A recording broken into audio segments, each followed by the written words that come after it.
When you're lost in the darkness, look for the ClickerCast. That's right, everybody. You're joining us once again for the finale breakdown, episode 9 of the ClickerCast, your weekly podcast where we break down every week's TV adaptation of The Last of Us video game from Naughty Dog. You're joining myself, Chris, alongside my man of many pixels, the person who's journeyed with me across the United States of America through infected hordes, quarantine zones, and everything else. Welcome back, Richie. Thank you for having me again. Thank you. You're welcome. Thank you for coming back. I haven't been away to most people who tune in for this show, but of course, yes, I've got... We'll get into it in the big of the show, but yes, I'm here several days detached from the birth of my first child. I am very, very tired. I'm literally... I think we discussed it pre-show. I'm running on maybe 10 hours sleep over the last 4 days. So talk about endure and survive. This is... I'm living it right here, right now. And it's going to give us some very interesting perspective on the show, because this episode, we're here to talk about it. Shout out to everyone in the chat. How sleep deprived you feel right now, you're going to feel like that for 18 years now. Yeah, I mean, yeah, that is the plan. That is the plan. But like I said, endure and survive, and endure and survive we will. Thank you to everyone who's tuned in the chat. I can see plenty of names who've joined us live every week for the past 9 weeks. Good evening to Sedna, Hungry Moogle, Raven, Don Grattan in the chat. You're all awesome. You're all legends. And thank you for joining us on this fantastic journey. We're here, of course, to break down episode 9, Look for the Light, which if we think back, boys and girls, to episode number 1, When You're Lost in the Darkness, was the first episode, and here we are at the very end, Look for the Light, which is, of course, is the Firefly motto, the quote for episode 9, a runtime of approximately 45 minutes, which, quite a short finale, Richie. Yeah, it went very quickly. Now, going into it, we obviously thought, is it too short? Is it too long? Did you think it hit the sweet spot in the end? Yeah, I think for what bits of the story they needed to tell, Mm-hmm. Again, it's what I've said every week. They've looked at, okay, what's the story we want to tell in this episode? What's the best way to do it? What's the best way? And it feels that kind of like I've never felt the show's kind of like restricted by format so much as like, how do we tell this chunk of story in the best way we can? Like, what is superfluous from the games and what is important? What is the important stuff is? How do we show that? Mm. Yeah, when we look back at the whole season in kind of a nutshell, there's going to be so many points we can pick out, and like you can see just how it's told this amazing story over a 9-episode arc, and it's fantastically told. And we're going to get into all that, folks, because that's what we're here for. The ClickerCast, where every week we get together and break down this episode of The Last of Us for you, and with you, the lovely audience, right here on youtube.com/HalixPlaysGames, and up there, of course, available on podcast feeds in the digital clouds. And with this being potentially our last episode, Richie, for this season, we have been discussing potentially doing like a roundup season, a kind of retrospective look back across all episodes, the season as a whole, because we don't want to drag this episode out for too long. But there might be, I think, a good bit of space maybe to get back in the future, maybe next week, to really get into the gritty of like how the 9-episode arc came together, how the characters kind of developed, and pick out our maybe performance of the whole season. Might be something we could look at, our favourite death of the season, all those fantastic things. But of course, before we get into it, don't forget to click like, subscribe, and ring that bell so you're kept in the loop with all of the other content we do here on the channel. Of course, Talking the PS, weekly PlayStation podcast where we break down Last of Us and PlayStation news every single week. Drops on a Tuesday. Shout out to you and Rob for holding down the fort this week in my absence as well. That episode went live this morning, so go check that out. Plenty of PlayStation goodness over there. And of course, XPass, our weekly Xbox streams, go live on Mondays. And you and Rob also jump back into Warlong, Fowl, and Dynasty. So You, Richie, need to go back to Warlong, Fowl, and Dynasty, because me and Rob defeated. That's a point we'll probably get to it in future podcasts, but just so it doesn't get left behind, I've defeated Zhang Liang. It's not Last of Us conversation. I'll possibly clip this out of the audio version for people who don't give two craps about that game, but I did it, and we're here. We're here. So as it stands, Rob's beaten 2 bosses. You've beaten 1, and I've beaten no bosses. Yeah. So there you go. Work needs to be done. Of course, I do want to say on episode 9, shout out to everyone who does listen to this show on audio feeds. I know there's a lot of you out there who catch this when you're on the fly, you're moving around, you're going wireless, you're doing your daily commutes. And there's hundreds of you tune in every week as we see the metrics come through for it. And it's just great to see that along with the YouTube numbers. So thank you for all your support throughout the entirety of this show. We wanted to do something new. We wanted to branch away a little bit from just talking about video games. And quite frankly, Richie, on episode 9, the finale, I think we fucking nailed picking this show to kickstart like something different. Like, you've got 9 episodes, all stellar quality TV. Arguably, possibly some of the best TV ever. Like, this is up there with Breaking Bad, Game of Thrones levels. I think this is better than Game of Thrones. Ooh. Now, early seasons of Game of Thrones, I'd say, is on par with this. Mm-hmm. But later seasons of Game of Thrones very much fell off a cliff in terms of quality, in my opinion. Ooh, interesting. Well, we can definitely look at that one, I think, in retrospect. Yeah, so that is kind of one of them. Well, if you just compare this to season 1 of Game of Thrones, I think it's definitely on par, because first season of Game of Thrones is one of the best pieces of television I've ever seen. So it's this. Late season of Game of Thrones just felt rushed and just weird choices, and they dug themselves into loads of narrative holes, but that's a different podcast. That's besides the point. Yeah, we won't go back and cover that one. However, yeah, the ClickerCasts, we wanted to get away with all of it. And again, just thank you for all your support out there, guys. It's been wonderful to get here, me and Richie every week, getting away from video games and just really getting into kind of the conversation with you, of course, the wonderful community, the people who tuned in, the people who joined us. I saw Jin and Raven again in the chat, talking away. Thank you for all the congratulations as well, everyone. It's been tiring, but I did watch the finale, Richie. So to give you all the timeline is, went in Friday morning to the hospital, 2 hours sleep. Not in game, by the way. Not in the game, yeah. This is real life, yeah. Beautiful daughter, born into the world. Couldn't be happier, over the moon. Me and the wife, baby, everyone happy, healthy. And yes, then 2 days in hospital and we're back. So over 4 days, 10 hours sleep in total. And we thought it'd be great to sit down and watch the finale while our little baby girl sat there in a cot and cooed away, nice and peaceful. And we thought, here we go, The Last of Us. And we're going to get into the show, Richie, because as I said, I've got a very interesting perspective on this show now, after everything happening.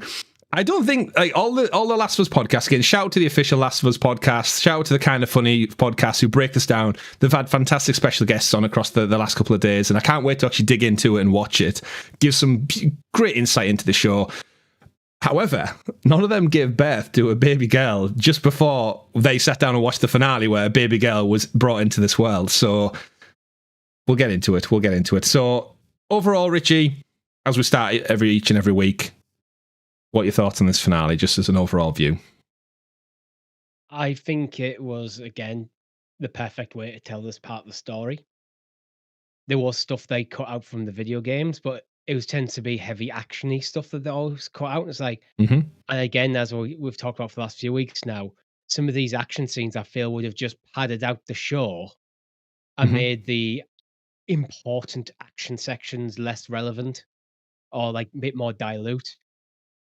So imagine on the tunnel section, if you had to go through that entire tunnel section, like fighting multiple bloaters in the show, how that might have like diluted what happens in the hospital towards the end of the episode.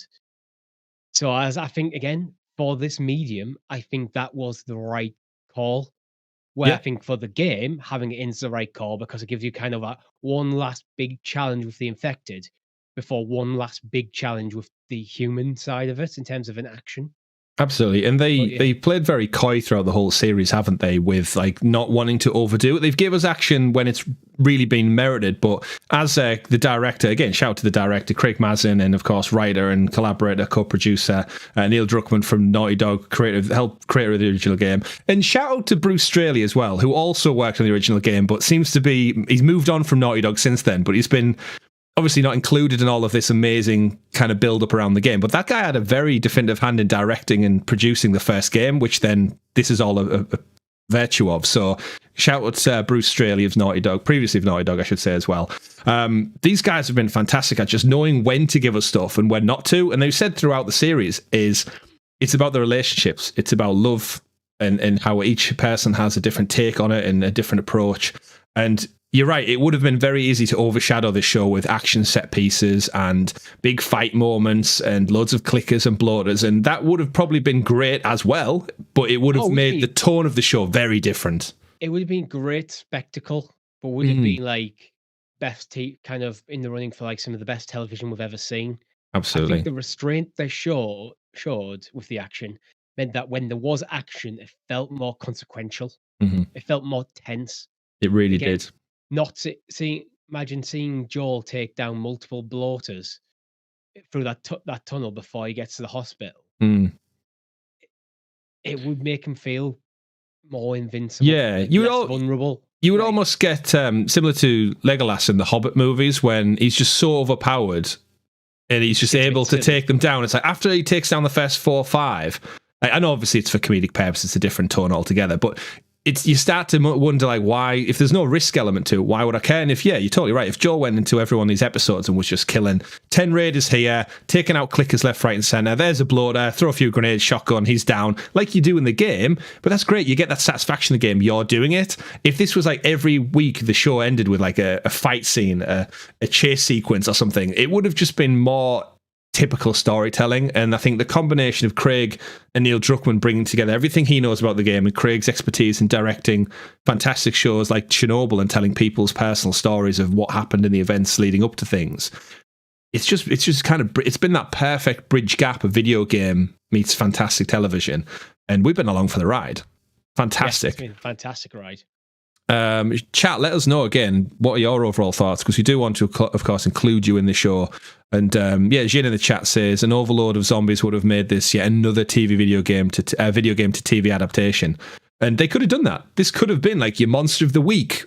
Second week might have been a clicker, third week a bloater, and then they could have just created crazy new ones for the show, different variations, and they didn't. Again, they showed restraint when they needed to, Richie, and I think that's why this episode wasn't like a crazy grand finale of epic proportions when shit's blown up all over the place and there's hordes spiral out of the control. It was just about the people we followed, we've got to know, we fell in love with, we care about for the last 9 episodes, and it's the end of their journey to this point. And just like the video game, didn't have to end with a crazy boss fight. It didn't have to end with some random new mechanics that got added just for a 10-minute sequence at the end of a 20-hour playthrough, because video games love to do that, don't they? Here's some mechanics that you're going to familiarise yourself with and use for a 20-hour worth of story or campaign, and then the last hour they go, oh, here's a boss fight where we'll introduce 5 new button prompts that you've never used before. The boss has got random amounts of health, possibly even a damn phase 2, am I right, Warlong people? And then the video game ends, and you think like, well, that boss fight felt very disconnected from everything else. And similar to TV, I think the fact that the show ended in the way it does is a testament to every single week we've watched of this show. And fantastic. I loved it. Every minute of it. So then, with that being said, shorter episode, 45 minutes. Let's get into the breakdown, everyone. Let's get into the breakdown. With a runtime of 45 minutes, you'd like to think it's probably going to be a shorter show, but that's not how we work here at Helix Players Games. We like to get into the nitty-gritty, so get our spoiler caps on. We might delve a little bit into The Last of Us Part 2 this week. I know we haven't really done it because it's not been required for every episode prior. However, as we do get into probably the back end of this week's show, there are a few Easter eggs potentially planted that are leaning towards future characters that inevitably will show up in Season 2 and beyond. So just warning you, if you've not played the game, I know a couple of our listeners are here for just this season. Hell, some haven't even played the video game, Richie. Imagine finishing this series and then having the game to go play. Yeah. If you finish this series and you agree with us that it's some of the best television of all time, you deserve it to go buy this game. Absolutely. Order yourself a PS5, get yourself The Last of Us, and go enjoy it. It's coming out on PC. It is, yeah. This week, right? 20th, 23rd. I think it got pushed back a little bit. But you discussed the specifications on this week's Talk in the PS, right, with Rob? No, we didn't actually get into specs. Well, it's out anyway. We did talk about The Last of Us, but we didn't talk about the PC specs. Oh, well, there you go. PC, PS5, PS4. Hey, it's out there. Go fill your boots with it. And of course, many people, I'd imagine, have that. I know we've been here, Richie, we're gamers. A lot of people in the chat have played this game. Imagine if you had watched the show for the first time, and even if you played the first game, but you'd not got around to the second one. Imagine watching one of the best television shows of all time, and then being told, oh, the next season probably won't air for another year or so, maybe, a year and a half. They have to go into production, development, get the actors on new contracts. You can go and play the entire potential second and third season now on your PS5. That's great. That's like, I don't think that's ever happened before, right? No, in the history of TV and games, because I mean, there's analogs. Like if you watch the first season of Game of Thrones, like I have to wait a year now. You could just went and bought the second book. But so that's a similar analog. The books cut off at a certain point, though, don't they, Richie? Where if you want to go read the book, you might be waiting a decade or more. So maybe not trust that one fully.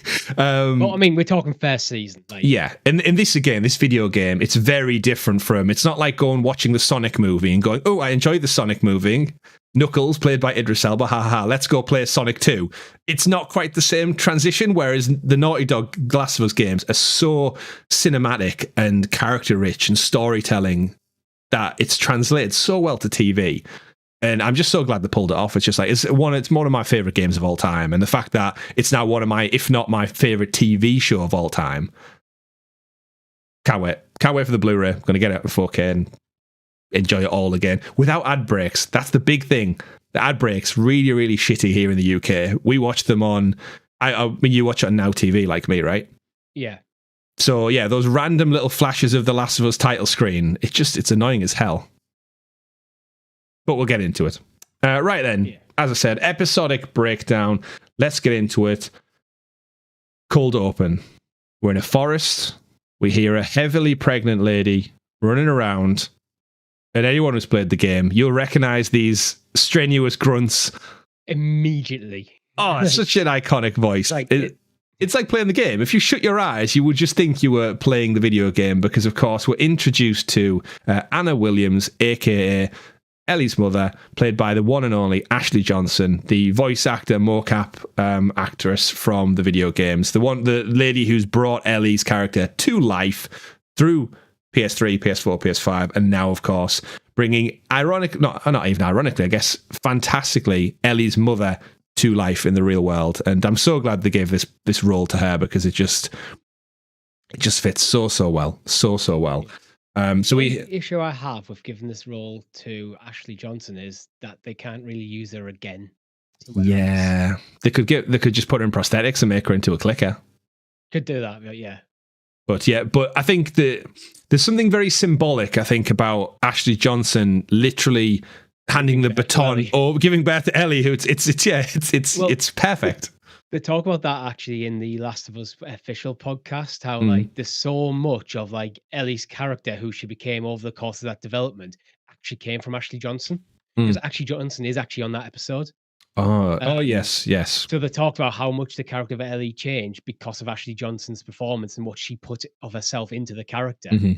So this is why it works so well as metaphorically Ashley Johnson giving birth to Ellie, because who Ellie is from the games, is a lot in part because of Ashley Johnson. Yeah, and that's clear to tell. Especially her relationship with Troy Baker in the games and behind the scenes. And there's a really terrific. If you've not seen it on YouTube, if you just search for Ashley Johnson, Troy Baker, they perform one of the songs used in the video in part 2 on stage at a PlayStation concert back in I think it was 2015 or something. And seeing them sing in their characters' kind of persona and voices, it's crazy good. It's crazy. Troy Baker is singing in Joel's voice and playing the guitar at the same time, and it's crazy. These people are talented as shit. But either way, we cut back to Anna running through the forest again, laboured running. See what I did there? Laboured running, Richie. Runs into a farmhouse, middle of nowhere. It seems like she is. Obviously heavily pregnant. The farmhouse seems to be some kind of Firefly, maybe a safe house, a checkpoint of some sort. You've said there was a logo outside the building. I didn't catch it on first viewing, but when I was pulling the show notes together, I did see it. It's kind of in the distance shot as she's approaching the farmhouse. You see a grain silo in the background, the Firefly logo sprayed on it. And that makes sense, right? In this world, you've got these little checkpoints, these caches of maybe weapons. And I believe when she runs through the door, she shouts out for somebody, to check if anybody's in the building. So you wouldn't do that if it was a random abandoned hut. She's obviously looking for her friends or her colleagues, I guess. Colleagues, fellow rebels, Fireflies, whatever they look like. We go into the farm. Nobody's there. She runs up. She's obviously clearly being chased, right? It's very clear that she's trying to get away from something at this point. Goes up, barricades herself in a kid's bedroom. You see the wall art, very similar to Sam and Henry's episode. Loads of little pictures on the walls, a remnant of a child's bedroom. Barricades herself in the room, very, very stressed.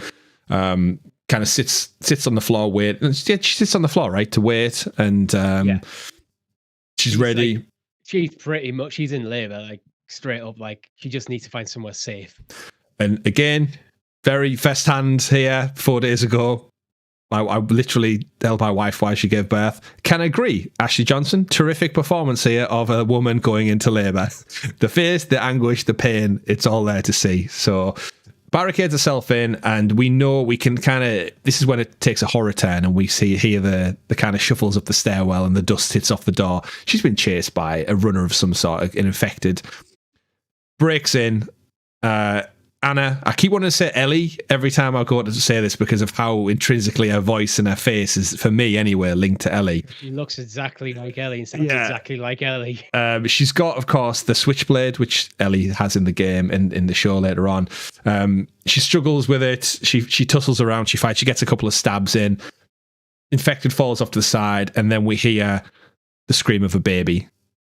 And you realise that in all that chaos, she's given birth, which is like, I couldn't even imagine that happening. I think the struggle is real to see on there, and she's given birth to Ellie. And then the worst part, Richie, is she looks down, we see her just on the inside of her leg. She's been bitten at the same time. You see the bite marks. We all know what that means in this world, boys and girls. Frantically gets a switchblade, kind of ties off the umbilical cord, snips it. Again, very good insight, Richie. I cut one 4 days ago. Very rubbery, hard to get through, and I had a spare of special medical scissors, not a switchblade that I've been carrying around out. So it does beg the question. She's just been bitten, and like, as soon as she sees she's bitten, she goes straight for it, because I think it's one of them instinct things, like, oh, I need to get this. We're currently still attached.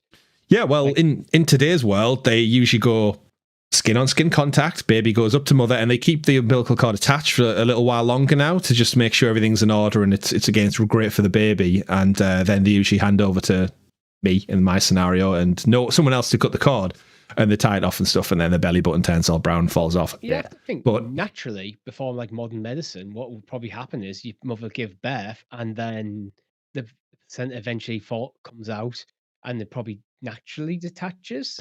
It probably just rots and falls off, right? But thankfully, as humans, we don't have to worry about that too much. However, in this moment, what does that mean for being infected? She's bit, and like the transfer rate, because everything from the mother's chemicals, all the good nutrition value and stuff, that's all getting fed through the umbilical cord. So she needs to cut that immediately. You got to imagine some of it gets through, because that, we now learn officially, is how Ellie becomes immune to being infected. It gives off some kind of trigger that infected do not see her as infected, because she's giving off that kind of hormone or that pheromone. Talk about this a bit later, but it's kind of weird. So the infected don't recognize her as infected when they see her, when they react to her. However, if she used to get bitten, when the cordyceps invades her body, it's enabled to identify itself. So then it doesn't spread, because it thinks it's already taken over. That's how I think it's described to kind of work. It's certainly something we'll probably see a little bit more fleshed out in season 2, because we know from earlier in this season, Anna Torv's character Tess, when she was bitten, remember they didn't cover her and charge her down or overwhelm her. They almost, we said when we reviewed it in episode 2, like we thought they understood that she's already that far gone being infected. They didn't need to, and they just did the slow approach. Like, if she fought back, they would have done. So it's almost a similar thing here, where Ellie's infected, but she's like also immune. Her to the hive mind kind of thing with Anna Torv's characters, like, oh, you're infected, but you're not part of us. One of us. Yeah, so absolutely. Little kiss. So it's been rumored, but this is all new content. This is not in the video games, everyone. So if you've not played it, then you're getting brand new content right here. And this is supposedly how Ellie's immunity comes about. And yeah, she cuts the cord. She kind of holds the baby up. And again, I don't want to, but I think Louise in the chat saying, yeah, imagine Chris watching this episode before and then afterwards. There's a very big difference where me and the wife sat down, and the moment she holds the baby up, Richie, and she's crying her eyes out, and Anna is saying to Ellie, she's like, you fucking tell him, Ellie, because she's crying. Me and the wife, done. crying our eyes out, bro. Like the sound, obviously, our little daughter sat there in the cot as well at this time. But cute as can be, quiet, just cooing away, and we're watching this show, and literally like 3 minutes in, we're seeing a newborn baby in the mother's arms, crying for the first time. And seeing the umbilical cord again, I cut the umbilical cord a few days ago, and then just the whole emotion of the day. I've had no sleep. We'd only just got home like several hours before, and then this happens, and then it cut to the credits. And while the amazing Last of Us theme is playing, I just looked at my wife, and we were both just fucking bawling at tears, like crying. And it was just like, is that impactful for you? And I was like, probably more so now, but yeah, that hit us. So I'd like to hand it over to you, I guess, and think like, as someone who hasn't just witnessed the birth of their own daughter, how did this hit you as a non-parental figure, I guess?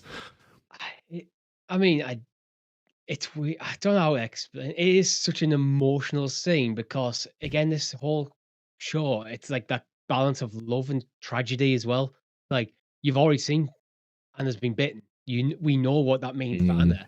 So it's that kind of, Anna's holding this baby up. Like, we don't really know much about Anna's backstory, how she got pregnant, who the father is, or anything like that. But it doesn't really matter. She's finally got a child in her arms, and she knows that she's not going to be there for it. Yeah, and it is heartbreaking. Oh, I know. Be there for Ellie. She already knows that immediately.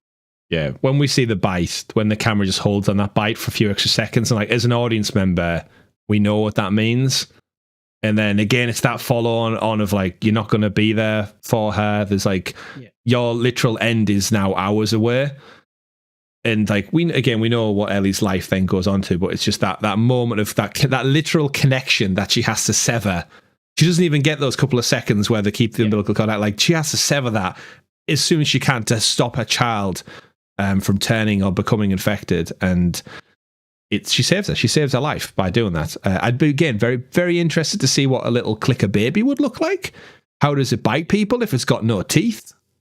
I mean, Hungry Moogle says in the chat, imagine an alternative version where Ellie's connected to the hive mind and can tell where other infected are. What you're basically describing there is Plague Tale Innocence. Yeah.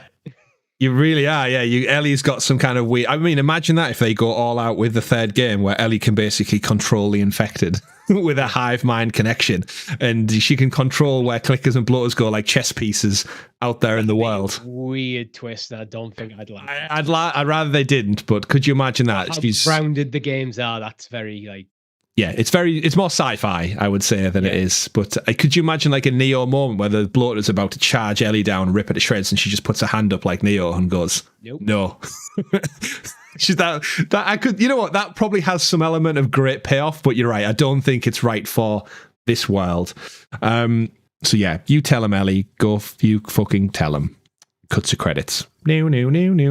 For the last time, Richie, we got to enjoy the fantastic introduction. And again, in that opening bit, the music in this episode, they lean so heavily on the video game music, the tones and the themes, and they change a lot of it for the different moments. But yeah, shout to Gustavo Santaolalla again for delivering just an epic soundtrack. Available on Spotify now, like this podcast. We then open up, Richie, after the credits to Marlene and Anna. We're back there. We're at the farmhouse, and we see the Fireflies kind of approach the house. Marlene is actively looking for Anna. She knows. I'm guessing they were supposed to rendezvous at some point because Marlene does apologize for being late. Clearly a rendezvous point for them. Yeah, they were going to meet here, maybe so far outside of a quarantine zone to maybe restock, meet up, push on to the next checkpoint, whatever it may be. And then she enters the house, finds Anna in the bedroom with the switchblade, Ellie's switchblade, ready to her own throat, obviously. There with a newborn baby, nowhere to go, too weak to move probably, ready to turn into an infected potentially in the next coming hours. Marlene finds them. Anna makes a point of explaining to Marlene that she hasn't fed Ellie yet, obviously breastfeeding if she's infected, how we do that. But then at the same time, out there in the wild, that's dangerous. If a newborn baby doesn't get breastfed, Richie, or don't get milk, I should say, not necessarily breastfed, but I'm not guessing in the middle of this random location in the woods there is formula around for Marlene and the remaining Firefly crew to look after this baby. So, but obviously, I think it's just a calculated risk thing from Anna's, like, just to tell Marlene, like, nothing from me is being passed on. Yeah, like she's very much stressing that I'm infected, Ellie is not. Do you think Marlene knows? Because I feel like Ellie puts like a little inflection on her voice where obviously these two are friends. We learn that very quickly that they've been friends forever. And Ellie says like she's not infected. She almost emphasizes it in a way that if I was telling you something in confidence as my friend, I'd be like, look, Richie, this is what I'm telling you, like almost like wink, wink. Accept the words. That is what the truth is going to be. Nobody outside this room knows the events that, like, nobody outside this group will know that there's a dead clicker on the floor, a dead infected, sorry, on the floor next to a mother who's given birth to a child. So yes, she emphasizes that. Marlene says like she can't do it. Anna emphasizes that the cord was cut before Ellie was before it was infected. First example of someone lying to save Ellie, actually. Oh, okay, interesting one. We can very much assume that the cord, we know for a fact the cord wasn't cut before Anna was bit. Because the clicker's dead when she cuts the cord. So, interesting one. This is the first person in Ellie's life who lied to effective protect her, which will come back very importantly later. It really will. Oh, yes, indeed. So they've been friends their whole life, possibly even before the outbreak happened. We don't really know the ages of these two people, but you can assume. Anna asks Marlene to find someone to keep Ellie safe. She gives her a switchblade. She kind of wraps her up ready. And again, Richie, I've only been a parent for 4 days at this point. You do not put a blade on top of a baby and then wrap them up. Any sharp utensils of any kind should not be near. Hell, I've hand sanitized my hands about 1 million times in the last several days. They're dry as anything. I'm not going to go put a knife with my child anytime for the next several years, let alone immediately. Considering it looks like a jacket or something, there's probably a pocket. Just put the switchblade in the pocket. Yeah. And Hungry Moogle in the chat says, yeah, especially one you've just killed a clicker with. There's got to be like residual blood or anything. Or you just hand it over to Marlene. Yeah. Look, like we get it's important. We get it's important, and you want your daughter to have it and pass it down. It's symbolic. But maybe just hand it to Marlene and say like, yeah, give this to her. I mean, the switchblade changes hands quite a few times throughout the course of this episode. And I think it is kind of symbolic, almost symbolic for whoever holds the switchblade is the one currently protecting Ellie in a way.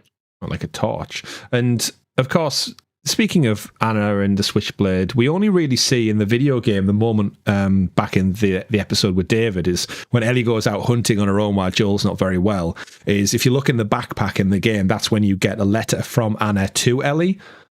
And I think this, again, paraphrasing, but she says a couple of things like, I've only known you for a day, but you're already really strong. Calls her by Ellie. She doesn't mention the switchblade, but obviously that's inherently where she gets it from. And she just says, yeah, she's going to show the world who she is and all that. And it's a touching memo. I'm guessing in the video game world, even though you don't see it in the game, this is when Anna's like frantically writing a note down to pass on to her daughter. Well, this is kind of what Neil Druckmann envisioned for Anna. Like, when they were conceiving this show, it was very much like, we need to put this in. We absolutely need to put this in. I think it was one of them things like, how do you do it in a game? This kind of scene doesn't really work. You'd probably have to play as Marlene. Yeah, your hair scribbling stuff down. You'd have to play as, if you wanted to play through the scene, you'd have to play through as Marlene, and then you'd have to shoot Anna, which would be a bit weird, and they give a kind of weird thing for Marlene there. It's like, so they just did it through like a note, but I think this is what was always in Neil Druckmann's mind. Yeah. And it does fit very, very well. Marlene refuses to initially look after Ellie, which she was never going. I mean, initially refusing is one thing, but then I don't think anyone could refuse that request ever. Yeah. Like whether you're a friend or not, if an absolute stranger in that moment said, look after my baby, I feel like every element of a human being's fiber would tell you that you have to at least try.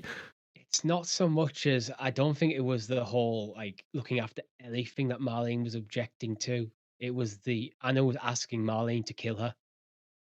That would be like, imagine I got bit by a clicker and you found me just sat on the floor and, Chris, you need to take me out, please.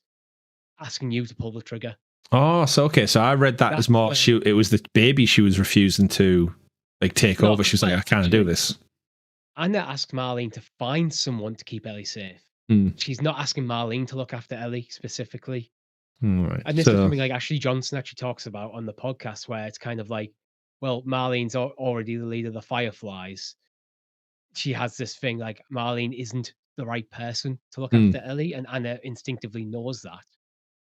But Marlene's the one who's there, so and I trust Marlene's like, you need to find. All I'm asking is you find someone to look after my child. Right. Okay. So Marlene refuses to kill her and kill me. Yeah. Yeah. Which that's fair. That's fair. Yeah. You've got more. Yeah. She takes Ellie. She leaves the room with Ellie. I mean, everyone has. Yeah. She hands Ellie over to one of the Firefly friends. He looks after it. And yeah, she initially refuses, but then after handing the baby over, she kind of sucks it up, turns around, tells him to cover the baby's ears, and she has very like strong intent going back into the room. Like there's almost like a march towards it. You'd need it though, wouldn't you? Yeah. Oh, you'd need to psych yourself up. Go like back into that room, like. Because if she hesitates walking in that room, can she ever pull the trigger? Yeah, you're right. It's a crazy moment. And Hungry Moogle, I was just about to say that. She tells the Firefly guy to cover the baby's ears, makes no attempt to cover the baby's ears at all. Horrible. Your Marlene storms into the room, you hear the gunshot, you don't see it, which again, there's no reason to show it. Again, showing restraint when they need to. If this was another show, you maybe would have got a very graphic moment unnecessarily. So, of Ashley Johnson like that. Yeah, absolutely, yeah. No need for it. The baby cries. We zoom in on little baby Ellie crying in, obviously, the aftermath of what happens because the guy didn't cover her damn ears. Fool. Yeah. Babies, very light sleepers. I will confirm. Very, very light sleepers. We cut to the start of the main present day of the show, Salt Lake City. We are on, Richie, the very visual highway that we're all familiar with from the game. In the video game, it is, of course, the part after the sequence of events that happened with David. Ellie's obviously very shook up, and we kind of skip ahead another season from winter back to spring. Everything looks a little bit warmer. Joel and Ellie have changed their outfits again, and we're on the highway, kind of just searching and scavenging through some cars and camper vans and stuff on the way to Salt Lake City. In the show, obviously, they changed that a little bit. We're still on the road. We've probably walked miles and miles and miles. And we cut to Ellie in the present, straight from the baby. She sat on the back of a car, basically in deep, deep thought. And as an audience member, it's kind of a comparison between cutting from her life then to her life now. But then at the same time, it's a stark reminder that she had a very, very bad run-in of events with David on last week's episode. Yeah. We don't really know the time frame. I don't know if they ever clarified that in any of the official podcasts this week of how long it actually has passed. I mean, it's a different season, so we can assume it's probably a couple of months of travel on foot. Yeah, because for us it's very fresh. We only watched it last Monday. Yeah, for them, it's an incredibly traumatic thing Ellie went through. You're not going to get over that quickly. Yeah, you can almost tell her demeanor's changed so much. Joel's trying. He's a lot more chatty than we've ever seen. He finds some ravioli. It's the same ravioli they had in episode 4, actually. Chef Boyardee, indeed. Yeah. He makes like a little joke about, look, it's your favourite. And yeah, he's scavenging around. And you can really, really see the difference in Pedro Pascal's performance here of kind of elevating Joel into, he is actively... He's trying to cheer this girl up as your kid's down and out, and they need cheering up, and they're doing all things like, look, I got you a present. Look, we've got your favourite food. We've got a McDonald's or whatever it might be to cheer them up. And my guess is she's been like this for some time, and he's just really... Like some Boggle? Yeah, well, I love the fact that they added in Boggle. Like, could you imagine an apocalypse sitting down and having just a cheeky game of Boggle? But yeah, in Joel, making every effort to kind of just get her out of this rut that she's found herself in. Rightly so. Creating conversation. He mentions that he found a guitar in that.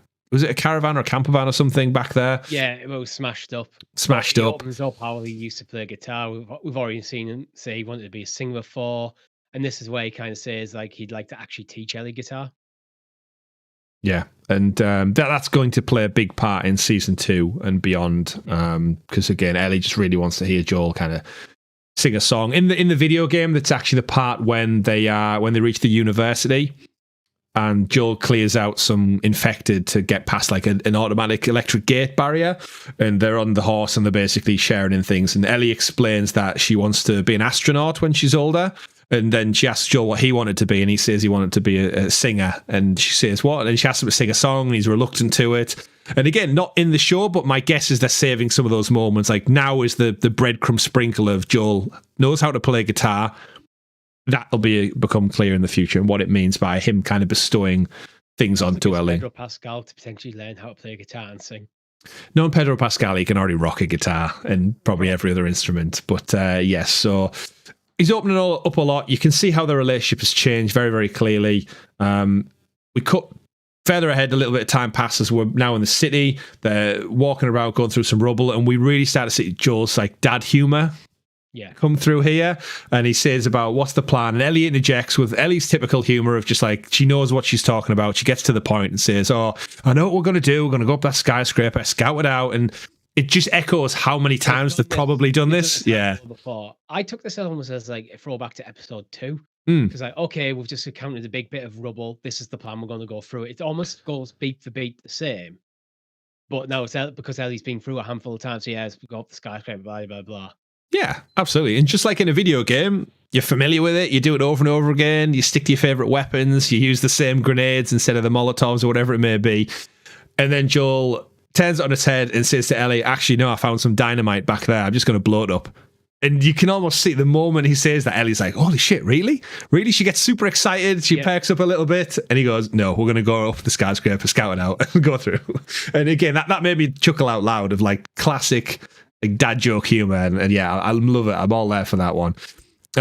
We make our way through the buildings and Ellie again, the camera lingers on her a couple of times, and we see that she's not right still. There's something a little bit off with her. Joel boosts her up. Responsive. She's just kind of shoulder slumped. Yeah, we've all had days like that, right? Where you're there, you're presently there, but your mind's elsewhere. You're off in the clouds. You're thinking about something, for better or for worse. You're just not in the moment. People talk to you, and you're zoned out. You're zoned out, and you need that snap back to reality. They progress through some kind of like construction site. Joel makes, I think, a little joke about it being, of all the buildings they bombed, the one that they missed is the one that's not even completed. Because again, he is the contractor, remember? So he knows all about this this is Joel's world, essentially, living in these kind of environments. So it's a little nod to Joel's kind of previous career. They boost Ellie up into a ladder. Typical from the scene in the video game when they boost up a ladder. I remember this part from the game actually is really interesting as the gamer, because you said there about repetition, Richie. In the game, you frequently boost the character up. It's how the game designers kind of break up the level a little bit. You go into a new area, you can't go back over. And it's a hidden lone seed, yeah. And we see it time and time again happen in the Last of Us video game. And in the game, you do that thing. Joel gets into position. He has his hands there ready to give Ellie a boost up to the next bit. And it doesn't happen. And you must have done this 10, 15 times already in the playthrough. And the fact that she doesn't come over into shot is a gamer. You've got your hands on the controller thinking, what the hell's happened? What's different? And that translates really, really well into the show. When Ellie gets boosted up, she gets the ladder, something catches her attention. She almost knocks Joel out with the ladder. the force. She just lets the ladder go. That's like a full steel ladder. She just like hoists down at Joel's head. She runs off. Joel's obviously like kind of in a panic, thinking like, where is she? She's been out of sorts all day. I have no way of getting up to her quickly now. He needs to pick up the ladder, arrange it, and catch up to her. And she's ran off. A subtle detail as Joel's chasing after Ellie, he goes past through a room where there's some windows, and you see a certain shadow move past some of the windows. I never noticed that on the first viewing. So he runs after her. We go through kind of all of these kind of tarpaulin sheet building construction areas where there's like a distinct orangey red glow coming from the sunshine outside, and there's like subtle scenes of shadows. And we get to the big opening. Ellie shouts giraffes, and we basically we see it, and we see the moment from the video game relived in all its glory, where of all the shit that's going on in this world, of all the hassles and the trials and tribulations that these two have gone through to get to this point, there's a really just a touching moment of beauty when Ellie, who's, let's face it, she's never seen a giraffe before in her life. She's seen paintings, she's seen pictures, and there's a little break in the side of the building with leaves. Nature's reclaimed it a little bit. And they see a giraffe, and it's a Jurassic Park moment, Richie, of feeding the Brachiosaurus with the tree branch, where they're up, Dr. Grant and stuff's up in the tree with the two kids. It's the same moment. Joel says to her, like, oh, come on, come over, she won't bite. Like, Ellie says, don't scare her away. Get some leaves, and allows Ellie to feed the giraffe. And it's just such a sweet, innocent, childlike moment of taking your kids to the zoo, showing them animals, feeding them a little bit maybe, and it's a cute, touching scene. This is probably the first time in months Joel's seen Ellie genuinely excited and happy Yeah. after everything that happened back with David. Mm-hmm. There's no getting over that. And it's kind of echoes a little bit what we saw with Sam and Henry when Ellie and Sam were having a little chuckle and Henry explains that he's not seen him laugh like that for a good while and he deserves to be a kid. And we've got to remember, like, Ellie's 14 still. So yeah, the fact... innocent joy, that's all it is. It's such a powerful moment. Again, this is another one in the official podcast that talked a bit about the scene and how they basically just didn't want to change it at all from what happened in the game because why would we change it? And the giraffe was real. It's basically a cutscene, and it just worked. It just works so well in the game, and it just works well here. Yeah, and I don't know about you, but when you watched, did you question if it was a CGI giraffe or a real giraffe? I was trying to look carefully. Is it CGI or is it real? It's hard to tell. It has been clarified. This is a real giraffe. I think they actually used 2 giraffes just to kind of interchange the scenes, and they went to a zoo and actually kind of blue screen fitted it all out so that like Bella Ramsey could actually interact with the giraffe for real, and then they comped on all of the other kind of background details of Salt Lake City. But yeah, I was there going, is it real? Like, I know CGI is good. Like, it's the same team who worked on Game of Thrones and stuff, so I'm thinking they can make dragons look pretty damn realistic, so a giraffe probably wouldn't be too much of a stretch for a long neck. Hey, but yeah, great moment. He feeds it. The giraffe moves away, and then Ellie kind of continues on a journey running up to the top of the building where we get almost this like balcony scene that overlooks it. It's actually in the game. I think it's the same in the show. It's a baseball field where grass is overthrown. So we get this little bit of an opening in this big metropolis city area, like Central Park in New York. You get this really just open, nature reclaimed area of greenery. You see a herd of giraffes moving through. There's no like special, like a murder of crows. There's nothing sinister about a group. Oh, actually, is it a tower of giraffes? I hope so. There's something in my brain which is telling me it's a tower. A group of giraffes is called a tower. Let us know what a group of giraffes is. So a tower, I'm going to claim it. I'm confident. There's a tower of giraffes walking away in the distance with a little baby giraffes. And Ellie says, yeah. Joel asks her, is that all you cracked up to be? You can't deny that view. And it's just such a sweet moment where in the game, actually, you don't have to move away. You can linger on this moment as the swell of the light. What instrument would you actually describe it, Richie? That's playing. It's like, there's a really faint, it's definitely not like a typical guitar noise, but it's really like solemn, subtle, quiet, peaceful music that's played. It actually reminds me of the Minecraft music a little bit, the background Minecraft main music. I'd have to go back and listen to it properly and like carefully to try and identify the break it down. Yeah. But yeah, we get them lingering on the view, and Joel kind of turns to Ellie and says, look, we don't have to go through this. We can just go, we can leave, we can go back to Jackson, back home. And then Ellie again gets the line straight from the game. After all we've been through, everything I've done, it can't be for nothing. And this is where we see that Ellie is she's so transfixed on this kind of goal that she set herself. She doesn't really know what it is, but all her life has seemingly led to this moment. And she's like, no, we need to see this through. This hits differently from the second watching. When you hear her speech at the end, she's carrying a lot of survivor's guilt. There's a lot of people she's cared for who've died helping her get to this point. So it's almost that, no, I have to see this out. This is not just about me.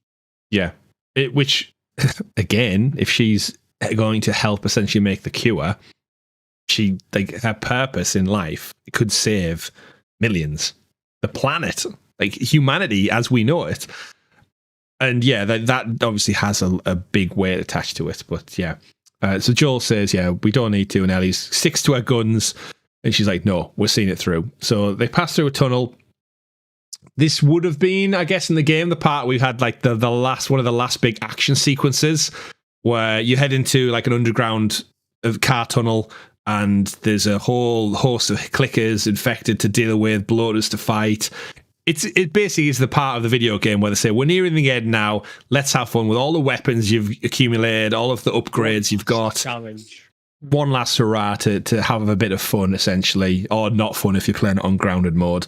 But we skip all that out, we trim all that down, we pass through a tunnel, we enter an army camp, which is almost like a triage section, which, when playing through the Last of Us Part 1 remaster recently, It made me actually think about kind of when we went through COVID as a society as well, and we had like those pop-up Nightingale triage centres. And when you walk around and when you see it in the game, like, all these big white tents in like random places, like car parks that you wouldn't traditionally find them. It was that moment of like, oh yeah, this all felt very real. And Joel explains that it was an army camp. It was set up initially. And Joel was sent there initially. And this is where we kind of probably get the best insight into Joel opening up about his prior experiences. And he sits down and explains that the mark on his head wasn't from fighting someone, which we've always presumed. Like, I didn't think of this. This isn't in the game. So as soon as Joel said in like previous episodes to Ellie, like someone shot and missed, I presumed he was in a firefight with somebody. It turns out, no. I think again, there's stuff where it's insinuated that Joel had contemplated committing suicide, but nothing to say actually tried to do it. So the realization of that, of him saying like, yeah, the guy who shot and missed was me. He essentially said that he's at the end of everything. He failed to look after Sarah. There was nothing he wanted to live for, and he tried to take his own life, and then he failed. And at the last minute, something stopped him. He flinched, he says, and he stopped. Ellie says, "Yeah, so time heals all wounds."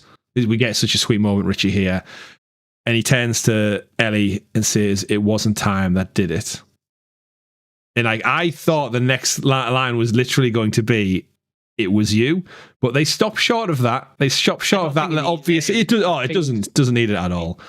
There's that understanding between Joel and Ellie. These two are actually quite emotionally reserved people, and there's mutual understanding. It's like, it wasn't time that did it, and she knows it was her.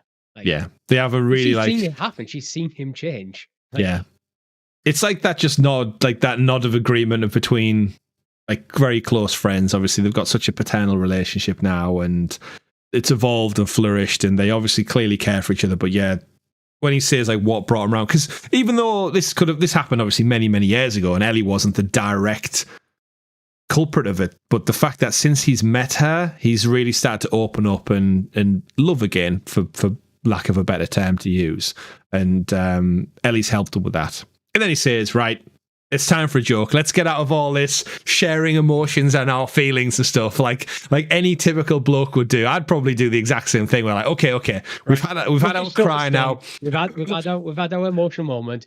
Give me a pun. Yeah, deep voices, manly things, exactly. But it's great to see the character open up, and we're really getting to a point where we're seeing their journey together open out.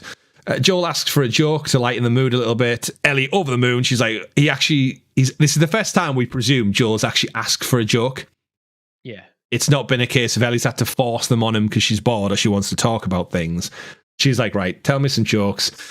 Some of the best ones land, of course, from the game. People are making apocalypse jokes as if there's no tomorrow.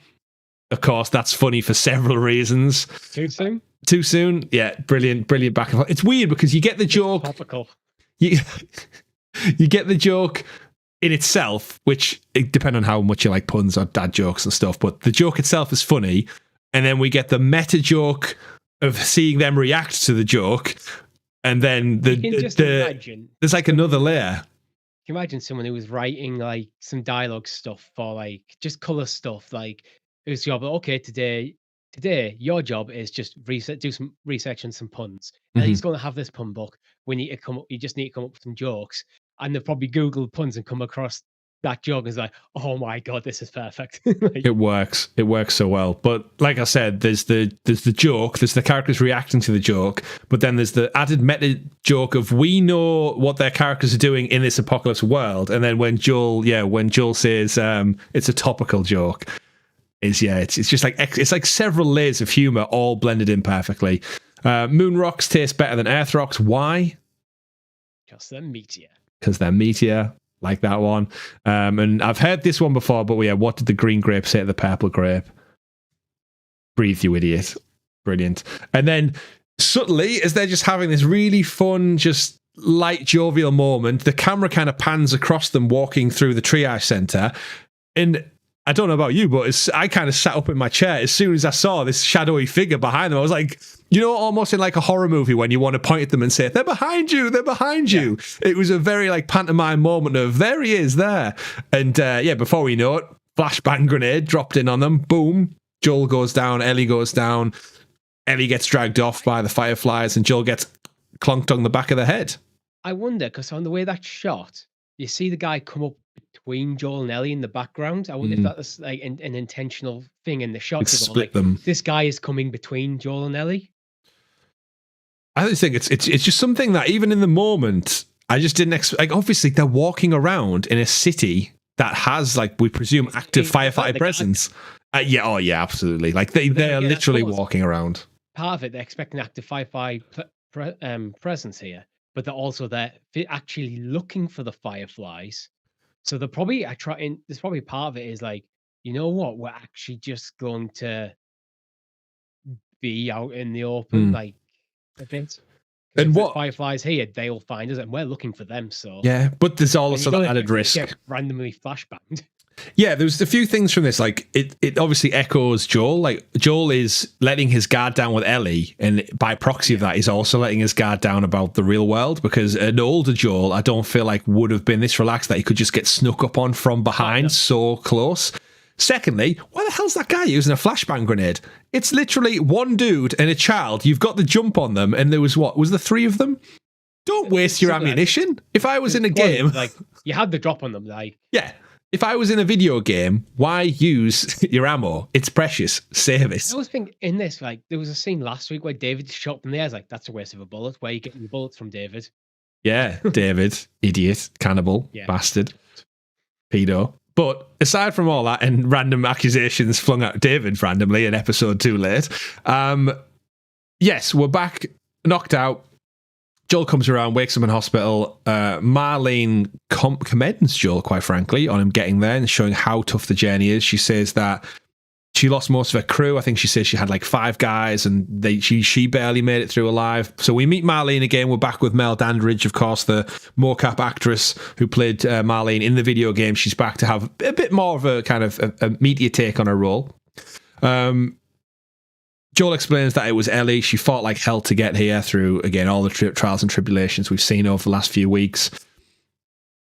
They explain that she's being prepped for surgery. Joel wants to see her.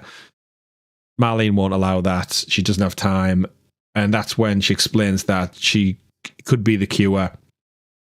However, Joel, and I'm guessing everyone about Outbreak Day and who's lived through quarantine zones, they're aware of almost like the science behind cordyceps now. We've seen the leaflets, we've seen the Fedra brochures as such, and Joel again knows cordyceps grows on the brain, and surgery essentially, as we all know, Richie, you need a brain to kind of live, to do the best part of living.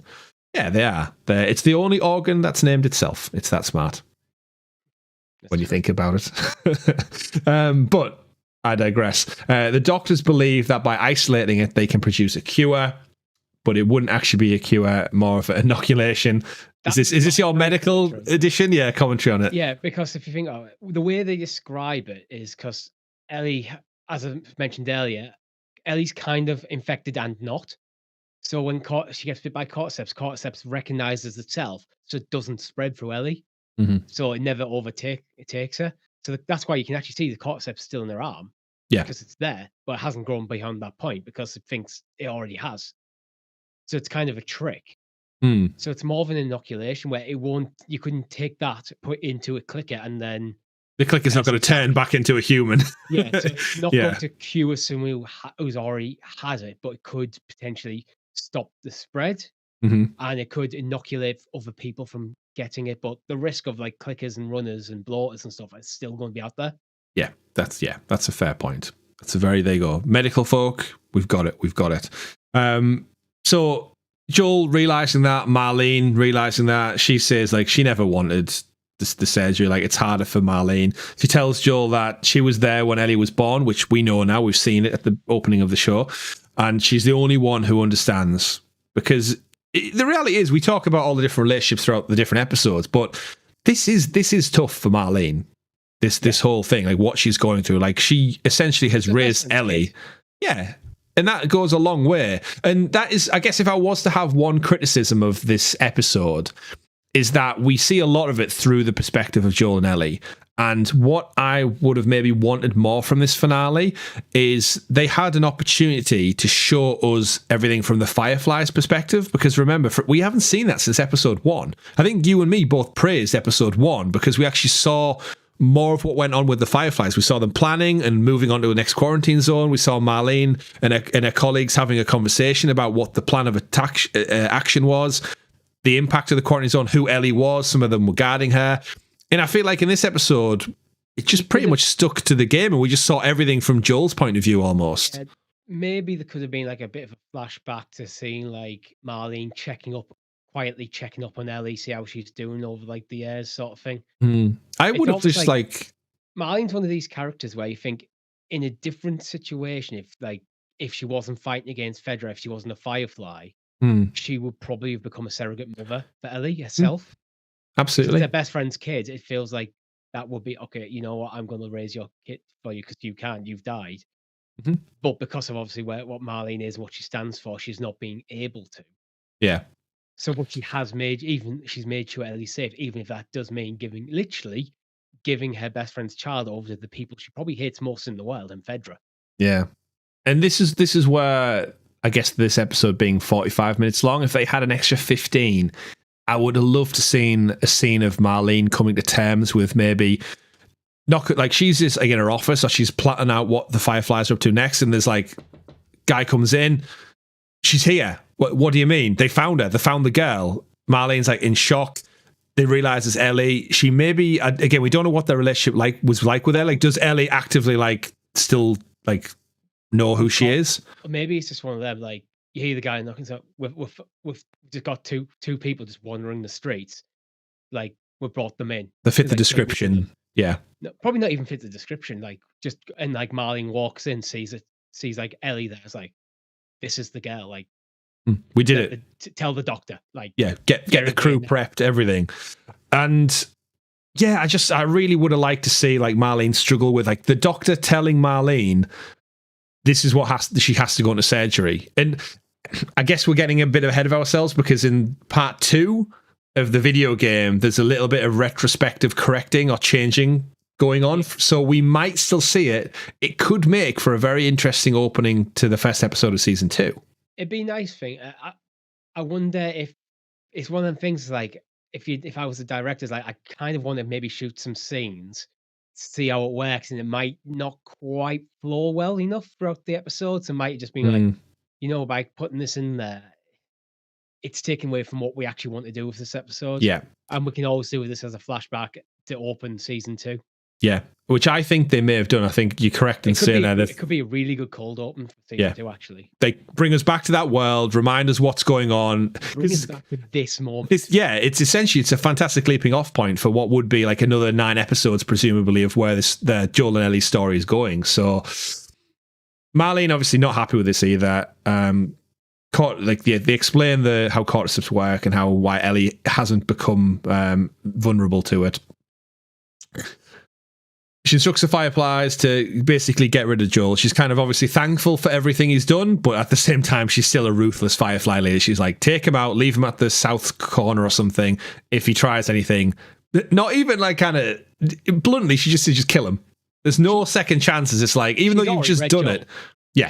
She's in the past, she's seen Joel as a hardened killer who just do whatever he needs to do. Someone like she can kind of trust in the way that she can't trust him. It's like, yeah, you know what? If I agree to pay you and I hold up my end of the deal, you'll basically do whatever the hell I need you to do. But I know you're not on board with my cause. Yeah. And now she sees like, oh no, this guy actually cares for Ellie. Like, he gets so defensive so quickly. He's a different man to the man I knew. He's more of a threat to her now than the Joel she handed Ellie over to. Yeah. Even with his capabilities, because we saw from his and Tess's relationship, like the whole quarantine zone were fearful of Joel and Tess. Yeah, but now he's got an emotional tie to this, who Martin's pretty much signed a death warrant on. Yeah, so Joel gets marched out by 2 Firefly guys. And about Sarah as well from Tommy, because Tommy was a Firefly. Yeah. She's again, Tommy said like they did some shit in the past, which Marlene maybe is privy to. And that's why he was both the perfect person to do this job and the worst person to do this job, because now he has that relationship with Ellie. We see very, very quickly, like, Pedro Pascal's performance again, amazing, because he conveys so much of his emotion, I think, in just without even saying any words. Just in those moments, Marlene saying, like, this is what we're doing, that's what you're doing. You can almost see the cogs in his face processing, like, how do I get to Ellie? What is going on here? I'm being marched out of the hospital at gunpoint. I have no weapons on me currently. She's being prepped for surgery. So I have a limited time here, and you can almost see Pedro's face just going through the emotions of like, right, waiting for his time. And he basically just goes all John Wick on their ass, quite frankly, Richie. He takes the guy out in the stairwell, shoots the other guy, has this great line in the game where he doesn't have time to... He asked, I think, the first guy he shot or punched, says, where's the girl? Where is she? He says, I'm not telling you. And I don't have time for that, bang. It's the one in the game's brutal, because I think he shoots the guy in the stomach from like right up against him, asks him where she is. He doesn't answer. He shoots him again and says, I don't have time for this, and then headshots him. Well, he shoots the guy one guy in the stomach, turns around, shoots the guy in the kneecap, then asks, where is she? He's like, I don't have time for this. Just straight up executes him. Straight up does it. Doesn't hesitate even the slightest. Yeah, Joel, then we kind of now go into, in the video game, is the finale, the final action sequence of the whole game is you've got all of your weapons, you're now going up against multiple Firefly people in a confined hospital layout, room to room, floor to floor, trying to get to Ellie. And it is a big video game thing. In the game at this point, the whole thing has been about getting Ellie to the Fireflies, and building that connection. And now we're about to massacre them. Just like that. And I'm glad it wasn't an all-out action sequence. They do it's almost like a montage, right? The music builds up in a very eerie way, in a very like serious way. There's a lot of swell in the tones that they use. And it's almost muted. Joel's actions are muted. Well, the music that's playing throughout this entire massacre is the same music that starts playing when Joel takes Ellie out of surgery in the game. Mm. And the reason they did that is because basically at this moment, as soon as Joel makes his decision, it's killing these people is no different to just carrying Ellie out of that room. Yeah. It's just a task that needs to be accomplished so he can get his little girl back. Yeah, for him, he's decided, and I think where did I read it? It was one of the few things I've managed to listen to since. So normally I haven't actually listened to the official podcast, which I usually would, but one of the ones I picked up on was, it might have been Neil Druckmann or Troy Baker actually said it, but everything at the moment has been Ellie trying to save the world, and in this moment in time, Ellie is his world. And he's trying to save her now. And you're right, he just goes into absolute brutal, ultimate Joel massacre mode. And they do it in a way that the murders, you don't really see that much of them. It's all muted. All the gunshots are muted. All the violence is, I don't want to say toned down, because it's definitely not. But there's something about the way this whole little sequence montage is shot that it's basically in a very short, succinct moment of time. It's showing his process of how he's taking out everyone. And he murders the two in the stairwell. He changes weapons about 3 or 4 times, right? Which must be a weapon, a nod to the game. He goes from like the rifle to the pistol. Yeah, he has a rifle, which I noticed the button it had been like modified. So I was like, is that just a little nod to the game for the crafting mechanics? Mm-hmm. He gets the assault rifle, and the guy gets the assault rifle off. He actually finishes off with Ellie's switchblade. Yeah. But again, as I mentioned earlier, the switchblade changing hands several times throughout the episode. Now Joel is the protector of Ellie. Yeah. So he's the one with the switchblade. Yeah, we open. And then to Marlene. Then Ellie effectively gets it to herself. And then now it's with Joel. Yeah, and he's going to save her using the same handed down item. Yeah, we get all this. And he like, even the guy, Richie, who puts his gun down and puts his hands up, he just straight up shoots him in the head. Like, there is no remorse for right now. Because Joel knows, like, if you leave any alive, they're going to be coming for you. And I've seen some like criticism on the internet saying, how is he easy to just take all these people out so quick? in my mind, this group of Fireflies at the hospital, and we learn more in part 2, the Fireflies aren't all like military pros with years of experience. They are made up of people who basically want to fight for the cause of finding a cure for mankind. And they don't know what's going on. They're just getting some gunfight. What's going on? Running around corridors, and Joel's just picking them off. Yeah.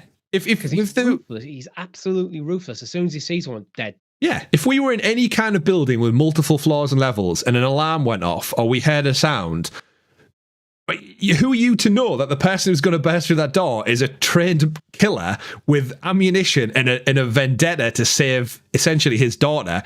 No will in the world is going to overcome that. And he picks him off like firefly wings, plucks him out of the sky. There is an interesting bit we will touch on. There's a scene, I think, where he enters a corridor and the camera lingers a little bit on a firefly who just escapes off to the side as he gets shot back at, and it actually makes him hide behind the wall and he misses his chance to take out a firefly running away. I've seen some theories that people think that may be Abby from the second game. I doubt it's Abby. But it could be one of Abby's friends. It could be like Manu or someone. Yeah, anyone else? Because we know, again, the overlap in the second game. There's tethers that come back to this moment. If it was Abby, I think it would have lingered a bit longer. A bit more obvious. A bit more telegraphed, like the Dina situation. If that is Dina. Jackson. It's Dina. It's a Dina, though. We may see. He works his way through to pediatric surgery. They go, again... I just want to shout out to the kind of set crew and everything. This whole scene just looked almost like one for one the game. The corridor, the surgery opens up. They've obviously just looked the game and replicated it on a set. We see the 3 surgeons, Abby's dad, it will play a big part in the second game, the key surgeon, 2 helping surgeons who are also with them, all masked up in their blue medical outfit. It's good to know even in a post-apocalypse, Richie, they still adhere to typical medical rules do apply. Well, just because it's like COVID, just because COVID existed doesn't mean other diseases stop. So just because cordyceps exists doesn't mean that other diseases couldn't. In fact, that's it. Yeah. Also in this scenario, because generally things are less clean. We've seen outside. Yeah. Ellie's on the table. She's hooked up, like we know, ready to go through brain surgery. And Easter eggs here. I haven't had it confirmed, but I definitely knew one of the nurses or the other surgeons was Laura Bailey. It is confirmed. That is. Laura Bailey is one of the nurses. Yeah, she's the one kind of stood there with a scalpel looking shocked. And Laura Bailey, for those who don't know, Laura Bailey is the voice actor for Abby in the second game. So she gets a little cameo here. Yeah, I've seen a few rumors that Laura Bailey's character in the scene might actually come back in like season 2 as one of Abby's friends. Yeah, I could see her being the nurse who we won't get into it, but there's options because it's such a cameo and she looks nothing like Abby. They could easily get her back for the second. Yeah, I don't think she'll be Abby. But she could easily fit into the role of one of the other characters. Yeah, absolutely. The thing is, a big part of Abby's character is actually Abby's physique, because Abby trains hard. But in this moment, then, we won't get too far down the Abby road yet. If anyone hasn't played the game, you'd be surprised. There's someone called Abby in the second game who was quite a key pivotal part. But the surgeon, again, stops Joel, says you can't take her, don't do it, and he just straight up shoots the guy in the head. In the game, I think the original game on the PS3, you could actually avoid killing this doctor, but it's now since became canon that no, he dies. He has to die for the game to continue. You can shoot him, you can stab him in the neck, you can flamethrower his ass, quite frankly, in the game if you really want to. But Joel, kills him. The other 2 nurses, they're optional in the game, I guess. The doctors, they get left. Joel picks up Ellie, leaves, goes into the elevator. Music's swelling up. He's caught her just in time. She's not had her brain sliced open. Takes her out into the elevator, goes down to the car park. Joel's obviously looking for a quick exit because he knows that he's going to be hunted on the approach. Marlene pleads with Joel that they live in a broken world that can be saved. You don't have to do this. There's still time. And you can almost see the expression, the emotion going through Pedro's face. I keep saying Pedro, Joel's face at this moment in time when he made this decision a long time ago now. That as soon as he found out she was going in for surgery, it wasn't going to work. Like, this dad was going to save his daughter regardless of the cost, and he's just plowed his way through 15 plus friends of Marlene, presumably understudies, under bosses, whatever. He's not going to let it do. You have to bear in mind, Joel is a guy whose daughter did die in his arms. That's already happened to him once. He's not letting it happen again. And he's literally stood there with Ellie in his arms. Yeah. Which is, it just mirrors it. At one pointing a gun at him. Yeah. It's not too late, Marlene says. Even now, even after everything you've done, we can still find a way. Then we cut to Joel in the car. Joel's driving. There's a stoic look on his face almost. Ellie's in the back seat in a medical gown still. She starts to wake up. The drugs are wearing off a little bit. It lingers on Pedro, actually, on Joel for a little bit. As like, looks kind of ambiguous. It's like, we don't know if there's a good maybe 10, 15, 20 seconds where like what has been his decision. We don't know. We just don't know. Drugs are wearing off. He explains to Ellie that they ran some tests. It turns out that there's plenty of others just like you who are immune. And you can almost start to see the cogs in Ellie's mind working here. And she says, like, well, why am I still in? Where are my clothes? Yeah. Like, there was an attack. The raiders attack the thing. Fireflies. She asks, how, like, is Marlene okay? He doesn't answer. And this actually is more detailed than the video game version, where Joel's actually giving more false information. Almost like it's like anything. If you create a lie, but then you start to add layers onto it, you get lost in your own lie a little bit.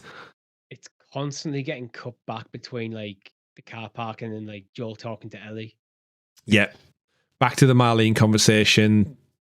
Joel emphasizes his lies so much because we see what he's saying. Sometimes like hanging over what he's actually done. The way it's cut is like the audio from him talking to Ellie bleeds in to like the shots of him in the car park. Yeah. Says doctors couldn't make it work. I think in the show, did he say they're actually going to give up? Or is that just in the game? He says that in the show as well. Yeah, he says there was dozens like they ran some tests, but the doctors couldn't make it work, and they've basically given up. Yeah, they've actually stopped looking for a cure. Yeah. Ellie asks, is Marlene okay? Joel just says, I'm taking us home. He literally avoids answering the question. Yeah. Ellie kind of turns away back in the car. Joel says, I'm sorry. What is he apologizing for, Richie? Is he apologizing for the lies, the mass murder? Ellie not being able to fulfill her kind of dream plan of cure for the world? The thing is, back in the car park, everything Marlene says, because there's a big conversation about like whose choice is this to make, and like Marlene's like Joel's accuses Marlene, this is not your choice to make. Marlene's, well, it's not yours either. It's Ellie's, and we both know what decision she would make. Kind of. So I think Joel has that realization: is like what Marlene's saying is correct. Yeah, but he just doesn't care. Yeah. Joel, I think deep down would agree. Like the right decision is to save potentially millions of life with this cure. Yeah. And Joel is just not happening it. He's not letting it happen. He's not allowing his second daughter. What I think he's apologizing for is, yeah, obviously, like he's killed Marlene, killed all these other people, but it's more the fact that he's taken this decision out of Ellie's hands. Yeah. This and in a basically a way that can't be reversed. It's not like they can turn around, go back, and go, look, we've changed our minds. Here you go. Yeah. It's like, no, that's it. This is it. And you hear a gunshot. Marlene's down. She's on the floor in a multi-story car park, begging for her life. She says, like, wait, just let me go. It'll be fine. Joel, almost straight down the lens of the camera, similar to the game. You'll just come after her. Bang. Headshot. Marlene, finished. Execution style. Brutal. Joel has just took out, again, essentially all of the Fireflies at this point. Again, it's not even just the repercussions. Like, we won't go into it, but the second game of...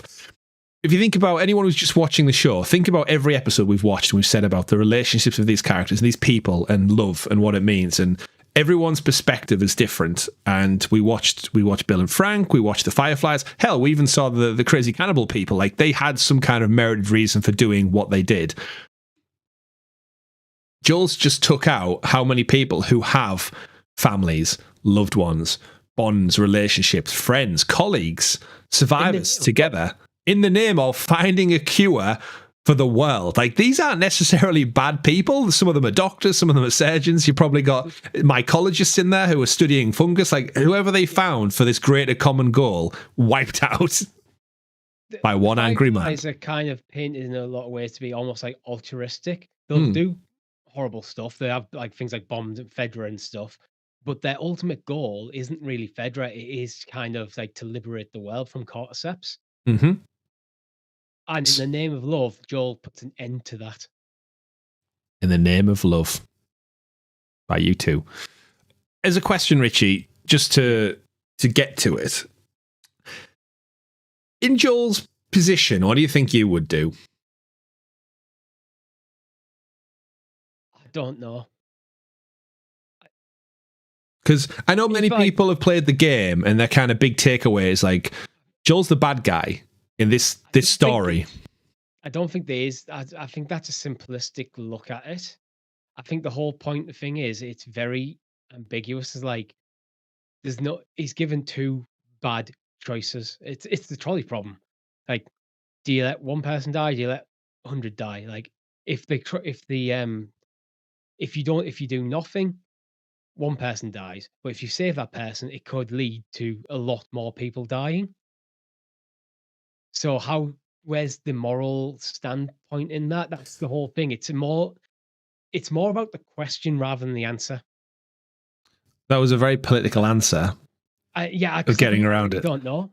I mean, if I was Joel, yeah, then obviously he's already lost one daughter. He sees Ellie as a second daughter, his second chance. He's finally found meaning in his life again. Mm-hmm. So it's completely understandable why he would make his decision. Yeah. It's here when the world isn't infected with cordyceps and haven't already lost a daughter.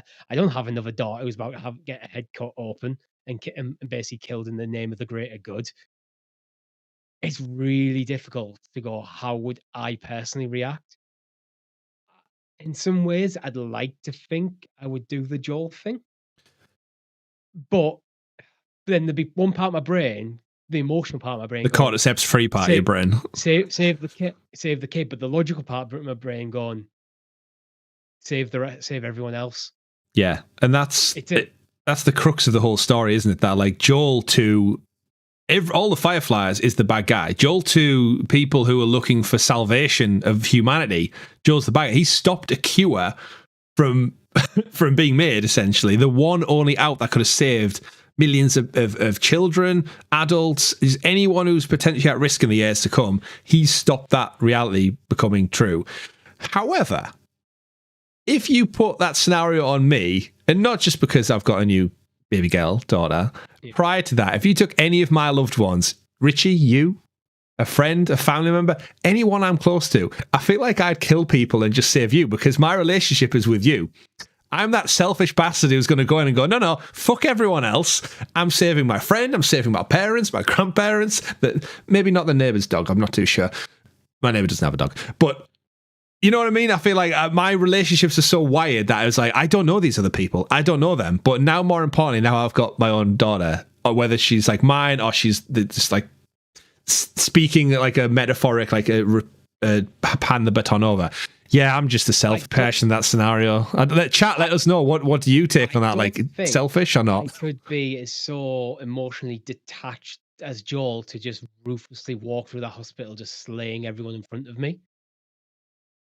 Even if I wanted to, I'm not sure I would have the capacity to just actually do it. Yeah, I feel like in my mind, if it was just like, okay, you forget the massacre, you walk in the operating theatre, you only have to take out one guy. Is that justified? Different. I don't think. I don't know. As I said, I don't think there is a right answer in here. What I'm just saying is, I wouldn't have the capacity, even if I had the skill set, to massacre an entire hospital. I don't think I could do that. But if I kill this one guy, I save the kid. Yeah. But then this then you only have to put yeah.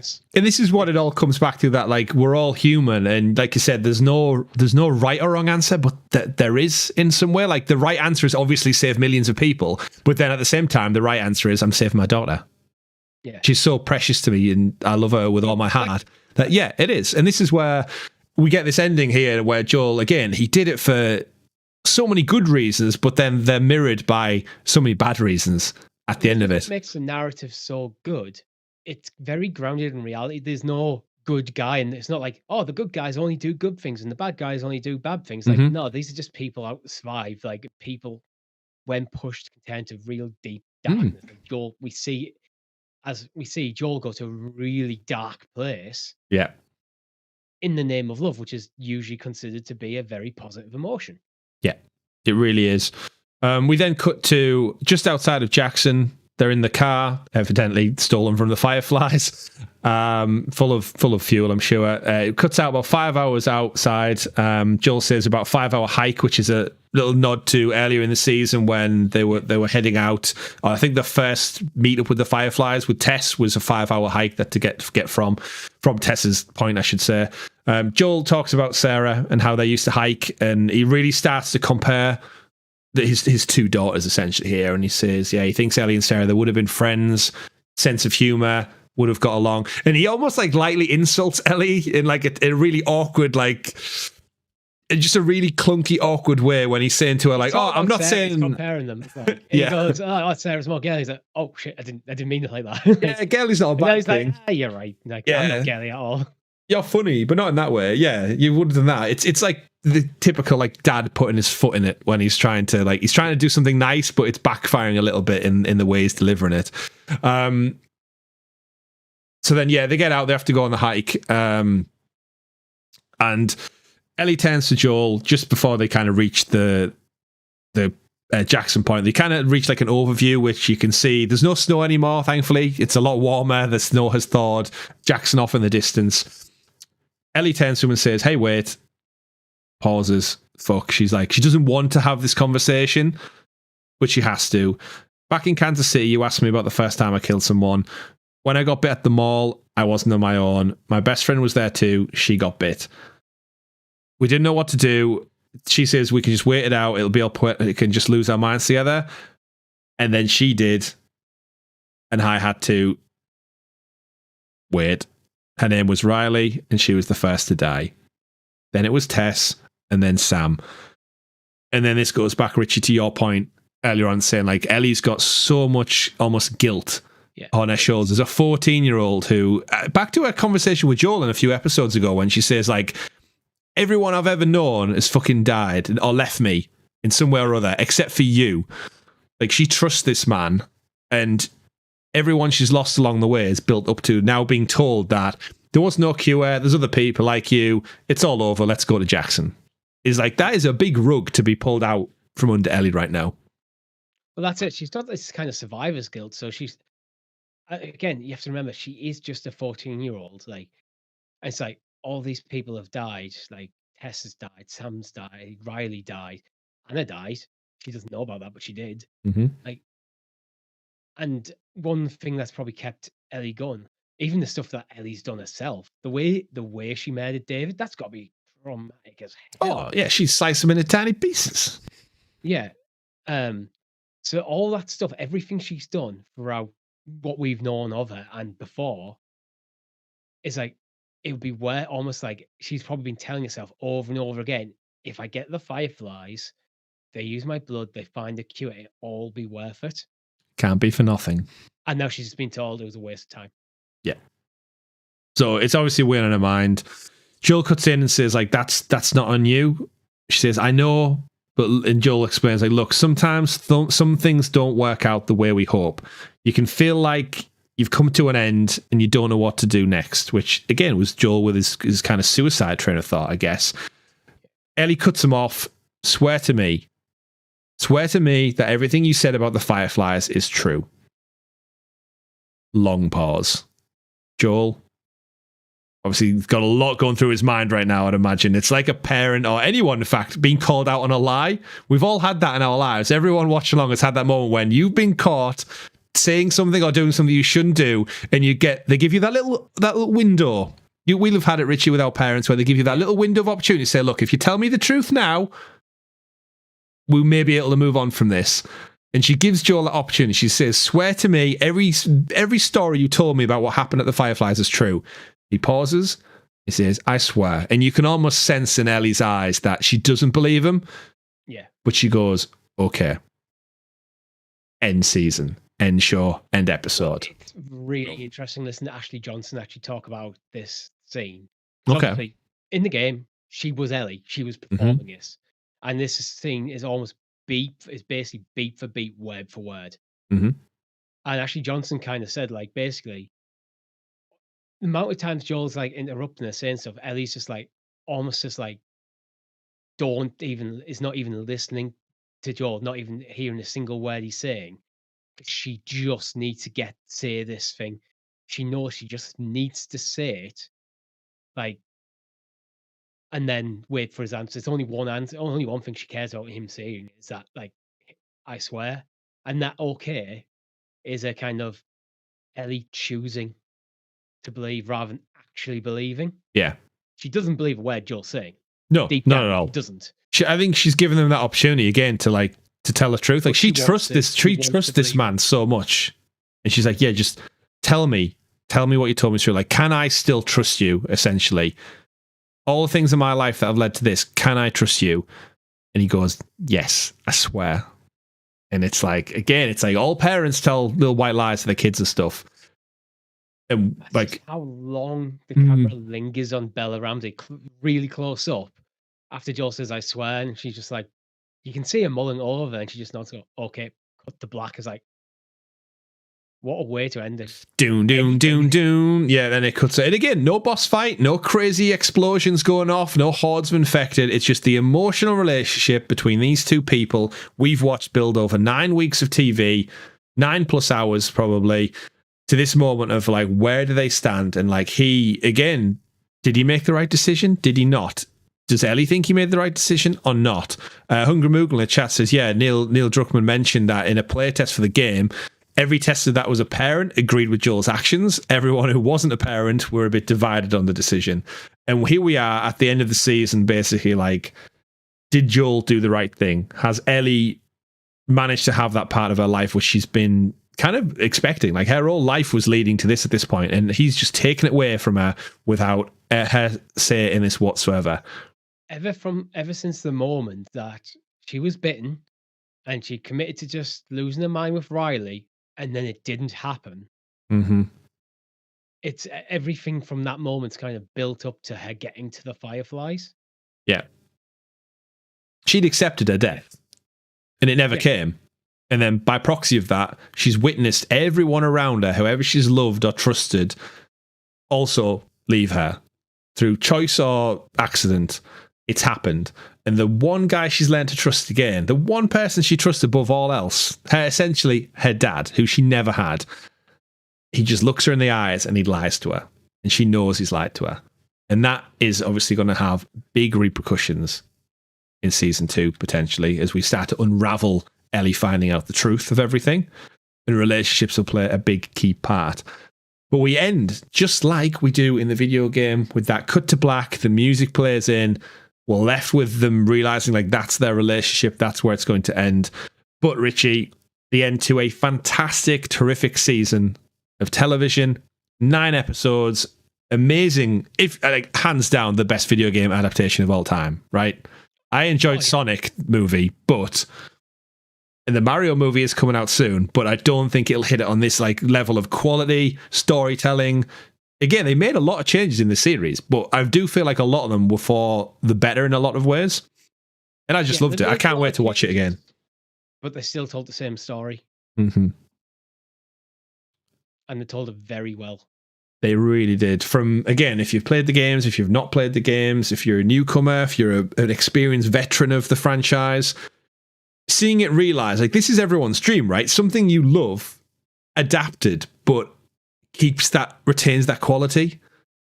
Like, so many times it doesn't happen, whether it gets made into a cartoon, a live action, stage show, whatever. There's always something that's not quite capturing the initial magic. And I can't believe 9 episodes in, we can look back and be like, I would sit down and watch this whole series again because it's just phenomenal television.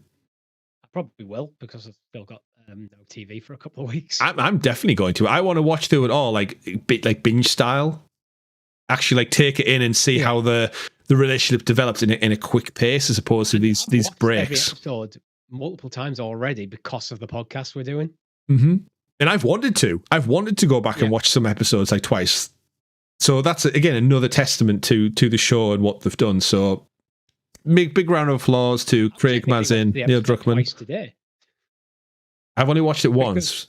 I watched it twice today because I watched it on Monday, and I watched it earlier when I was putting together the show notes, and I watched it again as I was doing the podcast, as I have been doing every week. And it's just that good. It's just that damn good. So that brings us to an end of Joel and Ellie's adventure, and of course our breakdown here on the show. Fantastic. Overall thoughts then as we round out the season. We usually do kind of look ahead to next week, but surprise, this is the finale. As I said, and as Richie's mentioned on a couple of our other podcasts, we may come back for kind of a retrospective look back at The Last of Us, what our hopes and dreams maybe are for season 2, what they could do for season 2.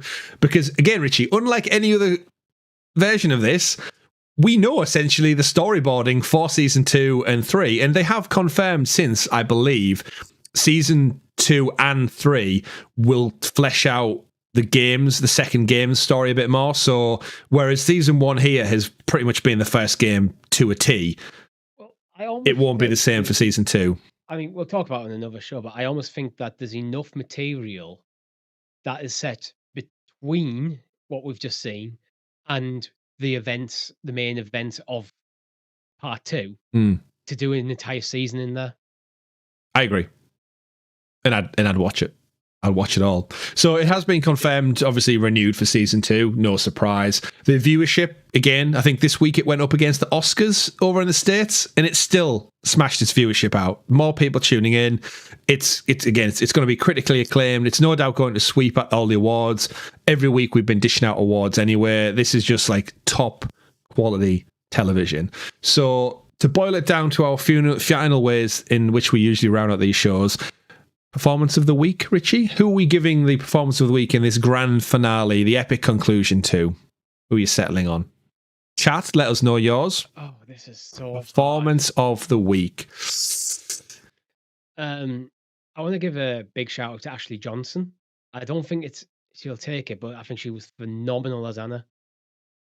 I think the only reason I'm not really thinking of her is because she was only in maybe the first 15 minutes or so. Oh, five if that, I'd say. It's a similar reason why I'm actually going to say no to Bella Ramsey this week.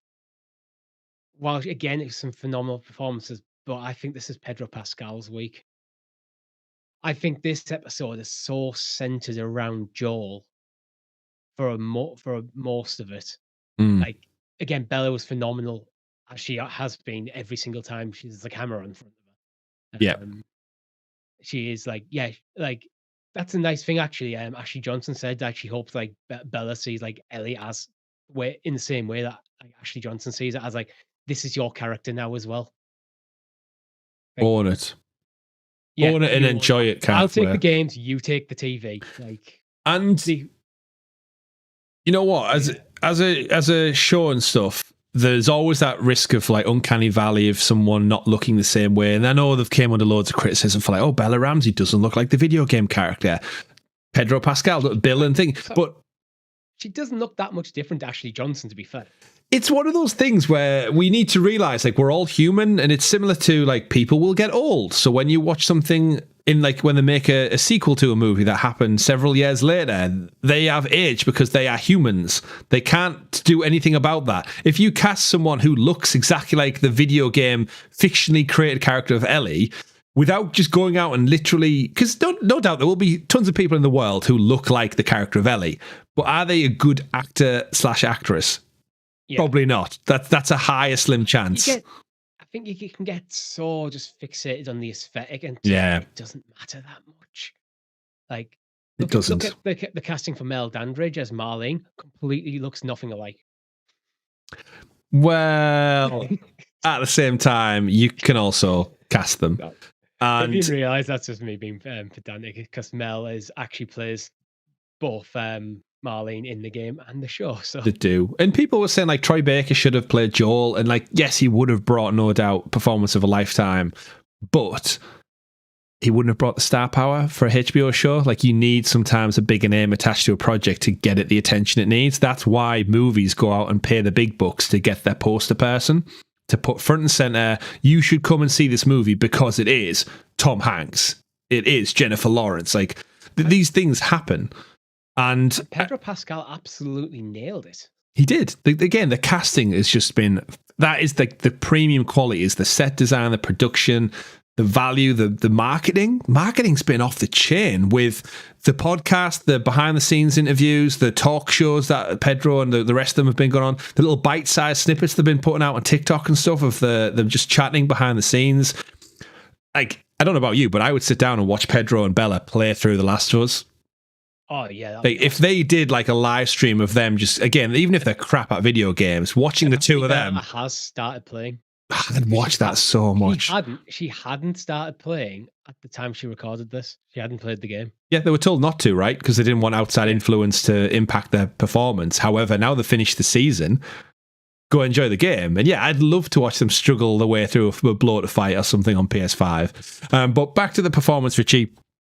I'm with you on that one. I think Pedro's performance in terms of the emotion he showed, the range of going from kind of like fun, jovial dad joke dad to crazy massacre, multi-person murdering person, terrific. And then the liar at the end and the reasons behind it and just the subtle nuances he was able to do. I agree with Ellie's performance. Ashley Johnson's performance of Anna giving birth to Ellie, that like hit me in such an emotional spot this week, and it probably would have done regardless of the child thing, but it wasn't kind of like long enough. I don't think you can give a performance of the week to such a small time frame just because it's antiquated a little bit.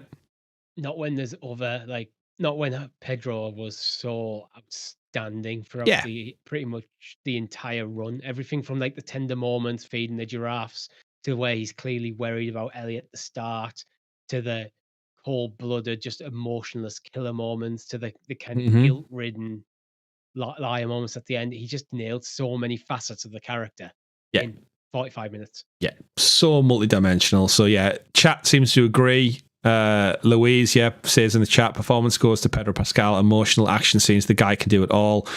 Hungry Moogle has to give it to Pedro. Raven, definitely Pedro Pascal, spot on. So yes, our final performance of the week then goes to Pedro Pascal. Richie, the moment of the week for you in this episode, what was it that was the culmination that made you go, damn, that was some quality stuff? There's quite a few moments, like the massacre in the hospital. I think the way that shot was actually quite beautiful in the kind of horrific kind of way. The way they got the music in there subdued and like showed how dead emotionally like Joel was in their moments. The giraffe scene was fantastic as well, pretty much. Like for me, it is the conversation overlooking Jackson because of what that means. I think that is like that's where this entire thing's been running up to, and they absolutely nailed the landing.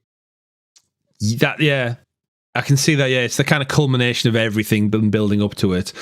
I do have a big soft spot for the action sequence because it is the moment where like the match is lit, the fuse is going now, and you watch him go from caring, fun, jovial parent to protective, I will kill and fuck up anyone who gets in my way, stopping me get to my daughter. I think the chat's probably going to have to settle on this one. But yeah, like you said, the way it was shot, it could have been just crazy violence for being violence sake, and we could have had like taking out people left, right, and center. It could have been gruesome, gory, but we got it in this kind of slow, ethereal montage of muted music. We saw the different weapons. We saw the different methods of just killing people, cold blood. Almost more horrific the way they shot it than if it was like an intense action scene. If it was an action scene, it would have got boring after like 5 minutes because it would have been like, okay, he's killed another person. Okay, there's another one dead. Whereas, all the different ways of like people running around, he just shot them in the back, slow motion style. as the music's swelling, and again, he's protecting it. So I'm one for maybe the massacre scene a little bit over the end, because it was more like Joel is snapped. He's gone into protective mode now. Yeah. But these months a week can be so hard because the show is like consistently excellent. Yeah. Oh, it's so hard to pick one. Louise in the chat says best moment for him would be when Joel is talking about trying to kill himself. Ellie says that time heals all, and Joel replies, "Yeah, it wasn't time that healed me." Another fantastic moment. Like, I don't know. What do we think, chat? Let's get your votes out in there. Should we go to best game adaptation? Then maybe come back to this. Yeah, chat, let us know. Type in your answers there. So what was your moment of the week? Was it the massacre? Was it the end where Joel lies to her? Or, again, was it the suicide healing moment of Joel saying to Ellie that, like, you helped me. You did this for me. While we pivot over briefly to the best video game adaptation of the week. Richie, what have you got? I actually want to go with giraffes. I wanted to go with giraffes as well. Just because it's such a, like, it's so not really needed, really, in the grander scheme of things. But I think it is, though, because it's... I mean, from a video game standpoint, to get it over. Well, in the game, as well as in the TV show, like, Ellie's kind of, like, a bit out of it after everything that's happened with David. And this is, like, again, it's the first moment that Joel actually sees Ellie display some genuine joy in quite probably months. So it's like, I think it's such an iconic moment as well. It's like when you think of The Last of Us, one of the first things I think you probably think of is the giraffe scene. It is so iconic. That's why I think it's the best video game adaptation thing, because it is pretty much beat for beat. It is. Really dropping the ladder to running around and Joel chasing after her. And you know what's great as well? People who hadn't played the games, or even those who have and they think back and remember, like that genuine moment when the ladder gets dropped down and you panic and you think, like, what's happening? Is it clickers? Are we under attack? Is it raiders? Like, is she, like, I need to get up and find out what's going on. And Ellie's like, quick. And you almost think like the tension builds up, the music makes it seem like something's wrong. And then to find out it's giraffes. And then you get this like moment of calm, collected, like just childish joy of feeding an animal, and they share it together, and it's just a beautiful moment, isn't it? And yeah, to see that relived in the game with a real giraffe in the same way, it's almost like beat for beat the whole thing. But so many other, I guess, what little nods would you get? The hospital, like I said, the way that all kind of looked and played out, it mirrored the game.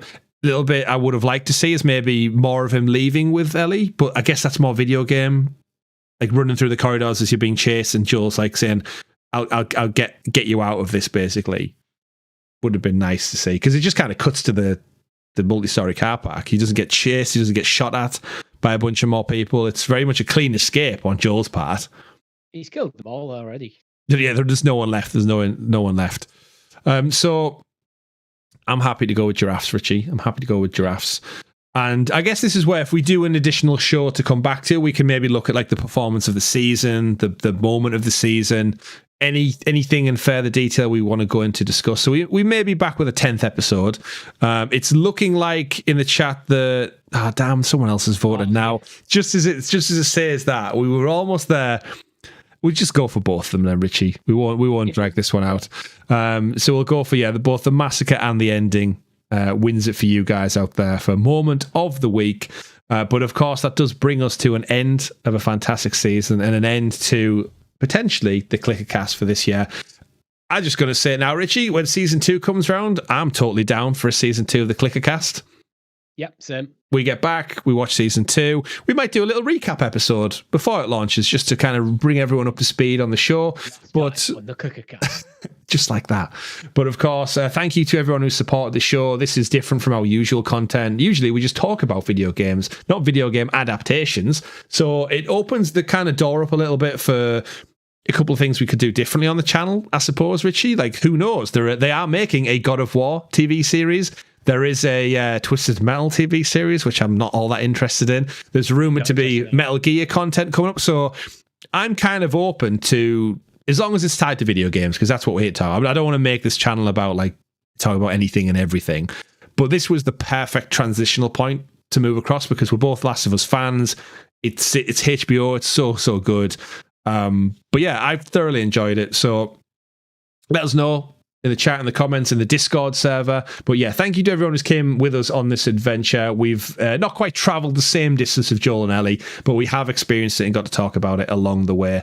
So one last time, Richie, don't forget, folks, run along to the comments, stalker us on social media at Helix Plays Games, click that notification bell, and blow to yourself on all of our other wonderful content, like our live streams, our Let's Plays, our Xbox podcast, and Talking the PS, our weekly PlayStation podcast, available right here on YouTube, or of course in the digital clouds on podcast services. You just search Helix Plays Games or the show's title, you'll be able to find it on there as well.